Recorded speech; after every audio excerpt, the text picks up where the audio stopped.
Today we're going to play Parcheesi. Let's go. Hi, I'm Chris and welcome to Playing Games. Please comment, like, and subscribe. So let's open it up and learn it. So the first thing you see are these little guys. These are your colored tokens. Everybody gets 4 of one color. And the object of the game is to take those 4 pieces, move them around the board and into your home space. You're the first one to do that, get all 4 in, you win. It's also a great looking game. It's very simple, so make sure you get a nice one that has figures like this where they're kind of 3-dimensional. This one has like a bespoke wooden dice set. And if you want to get your own copy, here's what I recommend down in the affiliates here. If you like this and want to try it, or you've played it before and don't have it, it's definitely a game to keep in your cabinet because it comes out a lot. Just check out that affiliate link and I'll put the best one I can find in there. Buy it. It helps me out. It helps you out because you get the game. It's a win-win. Okay, let's look at the game board. It has 4 animals here and a little bit of like a Taj Mahal, which is your home, but isn't the Taj Mahal a mausoleum?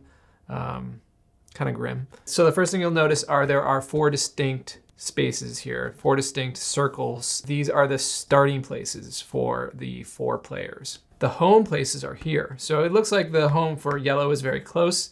However, you go this way, you go counterclockwise, anti-clockwise, all around the board, and then come back up here to your home.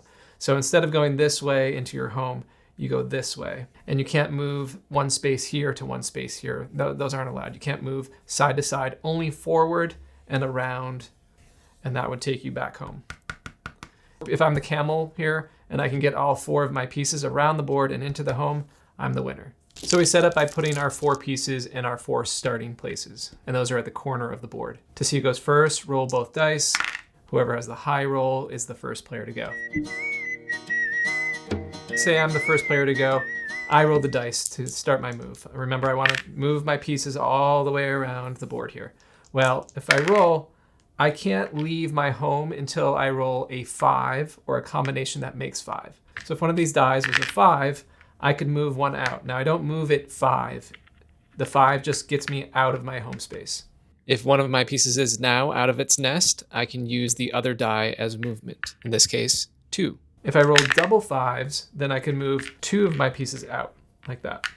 If instead I rolled a multiple for 5, so a 4 and a 1, that counts as 5, I can move one of my pieces out. If I don't roll a 5 or numbers that add up to 5, I can't move my pieces out. Now once they're out, I can move them, but if I don't have any pieces out, I can't move anything until I roll a 5 or a combination that makes a 5. So once I have more than 1 piece out, I can roll the dice and I have a 2 and a 1. I can move this one, 1, 2, and this one, 1. Or I can move this one 3, 1, 2, 3, and then that's it. If you roll doubles, there's a few special things that can happen. So I roll 2 2s here. I can split those up again. I can go 1, 2, 1, 2, and so on. Or I could go 1, 2, 3, 4. Like Monopoly, if you roll doubles, you can roll again. Let's say I roll doubles again. Well, I can do the same thing. I can go 12 here, 6 plus 6. Or I can do 6 and 6. 1, 2, 3, 4, 5, 6. 1, 2, 3, 4, 5, 6. Like Monopoly, should I roll doubles a 3rd time, there's a penalty. And that penalty is whichever one of my pieces is closest to the starting square has to go back there. It ends the turn. I don't get anything from that turn other than that penalty. So doubles are great until you roll them 3 times, just like in Monopoly. Now there is another thing that can happen with doubles. Let's say blue is playing and they roll doubles. If you have all 4 of your pieces out of your starting space, you get an extra bonus for rolling doubles. You get the 4 and the 4, or 8, and you get the value of the opposite side of the dice. The opposite side of every die, I don't know if you knew this, it adds up to 7. So under a 6 is a 1, under a 5 is a 2, under a 4 is a 3. All of those things add up to 7. So if you take the total of that 7 plus 7, you get 14. So you can move any one of your pieces 14 spaces, or you can split it up with the 4 and 4 and the 3 and the 3, or you could use the 2 3s and a 4 if you want to do that for 10. You can strategize the way your pieces move. You can move every single piece. So blue could move 2 of their pieces 4 spaces and 2 of them 3 spaces, or you can just have one take a full out lead with 14 spaces. So there's a tremendous bonus if you have all 4 of your pieces out when you roll doubles. Same thing goes if you roll doubles a second time, you get that 14 bonus again. If you roll a third time, then the piece that's closest to the starting place has to go back to the starting place. Penalty. That's it. Now, it doesn't say in the rules if that means one of the pieces is at home. There might be a more official rule out there, but we play that. As long as none of your pieces are in the starting place and you get that double bonus, you can use it, even if you have 1 or more in your final home destination. Sharing spaces.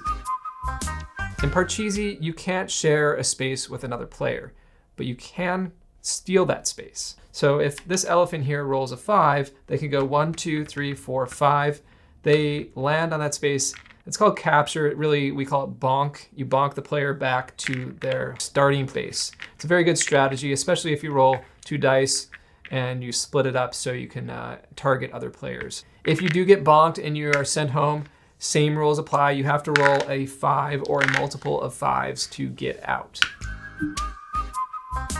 There is a bonus for bonking. If you have this 1, 2, 3, 4, 5, I bonk this one here. It's kind of a bonus just sending the person back home. But on top of that, you get to move one of your tokens 20 free spaces. You do this at the end of your turn after you've moved all the rolls on the dice. If you capture when you roll doubles, you complete your capture bonus before moving again. It's possible that blue bonks this player and they get the 20 bonus, but they can't do it because 1, 2, 3, 4, 5, 6, 7, 8, 9, 10, 11. That's under 20. You have to be able to move exactly 20 spaces.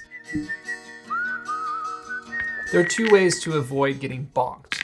And that is 1, if you are in any of these lotus spaces here, there are lotus spaces and they're in each color. It doesn't matter the color, you're just safe. So if this elephant rolls a 2, they can't go 1, 2 and bonk me back to my home space. They can't use that 2 at all because I'm in a locked in lotus space here. If they had a 3, they could go 1 over me. If they had a 1, they could go 1 under me, but they can't do 2 as long as the piece is on the lotus. In addition to the lotus pieces, when you come around the board to your home track here, so for blue, the home track is colored blue here, you see that? When you come here, you don't continue back, you make a quick left. You go here and then up this track here. And that's how you get home. So you have to do that. So for yellow, the home track is here. For green, home track. For red, the home track is there. And once you're in the home track, it's all lotus all the way. So you're safe. Nobody's gonna come in there and bonk you. Just like sorry, you're in the safety zone now. The one exception to the lotus rule is if a piece is on the lotus space, that is also another player's entry space. Should you be on that space when a player enters there, you get bonked back to home. Otherwise, that space is safe. Now, if you had a blockade there, then you couldn't be bonked, nor would the other player be allowed to enter the game board. And what is a blockade, you ask? The blockade. This is a very important strategy in Parcheesi because it can really grind the game to a halt. You can send all of your opponents back while you take a lead. This is a good strategy to know, and you have to enact it the right way or you're not gonna really get the benefit. Your space can actually be shared by another one of your own tokens. Only one. There can be a pair in a space of the same color. There can't be 3 or 4, but there can be 2. And that's called a blockade. So if I had 2 of my camels here, I could create a blockade. So this elephant rolls and it has a 6 and a 4. It can go 1, 2, 3, 4. It can go there. However, it couldn't use the 6 because there's a blockade. It can't go 1, 2, 3, 4, 5. It ends there. As long as there are 2 tokens of the same color, that's it. It's a blockade. Nobody can pass, not even the same color. So if I had this camel here, I couldn't pass my own blockade. So as long as I could keep that blockade, you could start to get all the pieces move up toward it, but they wouldn't be able to pass the blockade until I break it. Now, you can't keep a blockade indefinitely because you'll be forced to move. If you roll and you have no other move but moving a piece from the blockade, you must do that. If I get all my pieces home and I'm still holding this blockade, I roll again. Well, I can't leave the blockade. I have to move them. So I'd go 1, 2, 3, 4, and then 1, 2, 3, 4, 5, 6. And now the blockade is broken. You want to maintain your blockade as long as possible. And a good way to do that, a good strategy for blockades, is to only create a blockade if your other 2 pieces or 1 piece are ahead of that blockade. So if I have these 2 camels here, that means I have the freedom to move those every turn and not have to move my blockade pieces. The blockade pieces can stay and I can just move these all around the board, maybe even back home. Then finally I move my blockade, but I've already made such an advantage for myself by keeping everyone back behind the blockade. So really important strategy. Create the blockade. Make sure your remaining tokens are ahead of the blockade so they can move. One last rule with the blockade. You can't move a blockade forward as a unit to reform it in a new position. Each piece in the blockade must be moved separately to avoid a never-ending blockade situation. To get home from the home track, if I'm this camel here, if I roll the 4, that's 1, 2, 3. Well, that's 3. 4 is too much. I'd have to move one of my other pieces. If on another turn I rolled a 3, well, that's great. I go 1, 2, 3, I'm in. I could also set myself up if I don't want to put them in yet. I can just do 1, and then I have to roll a 2 to get in. You can split up the dice. It doesn't have to be the total of both dice. As long as one of the dice shows the exact number that you need to get in, you can get in.